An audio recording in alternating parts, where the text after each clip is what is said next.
Meantime, could have an impact at the polls today. That's why we wanted to have him on by phone. The Texas Republican congressman, former GOP presidential candidate, Dr. Ron Paul, joins us right now. How about that? The idea, Congressman, of your supporters, particularly young voters, and their level of enthusiasm today. What would you say? Well, they're tremendously enthusiastic, but they're not enthusiastic about the current election and the choice, between the two candidates, since they don't see a whole lot of difference between the two.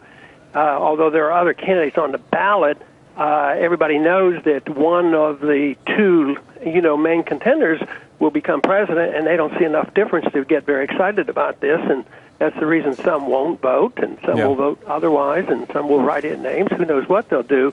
But they're very frustrated and aggravated that we don't see an opportunity for voting to change the direction of the country. I think last time you were on, we tried to twist your arm and see who you were going to vote for, but we would always try again, right? Who'd you vote for?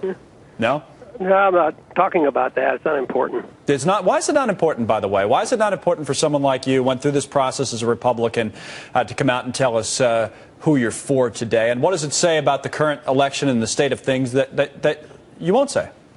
I think it'll give too much credibility to the election, and there's really not enough. I mean, we have a Republican candidate, and the Republicans are supposed to be the conservatives, and yet Governor Romney is advocating that we increase the spending by $2 trillion on militarism. So that's not very appealing. And, of course, his position on medical care, in Massachusetts doesn't really offer us much difference.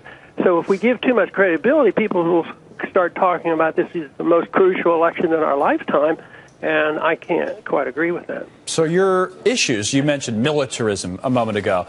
The Federal Reserve, which we talked to you for years about, you just don't have much confidence that these issues will be paid attention to, or what do you think the next few years will look like? I mean, the reflection should be did they talk about them when they gave speeches? Were they brought up in the debates? The Federal Reserve wasn't brought up. Was it brought up, the fact that the president we have now have issued kill lists and authority to assassinate individuals, American citizens as well? Those things weren't discussed. Do they talk about, being cautious about undermining the Fourth Amendment and cutting back?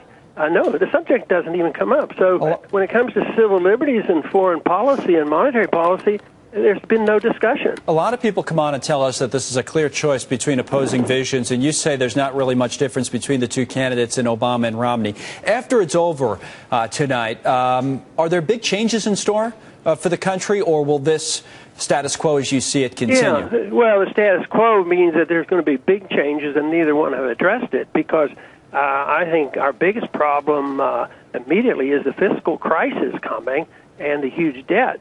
But neither one has talked about actual cuts. Nobody really helps explain to the people what baseline budgeting means. So the spending is going to continue. The deficits are going to continue.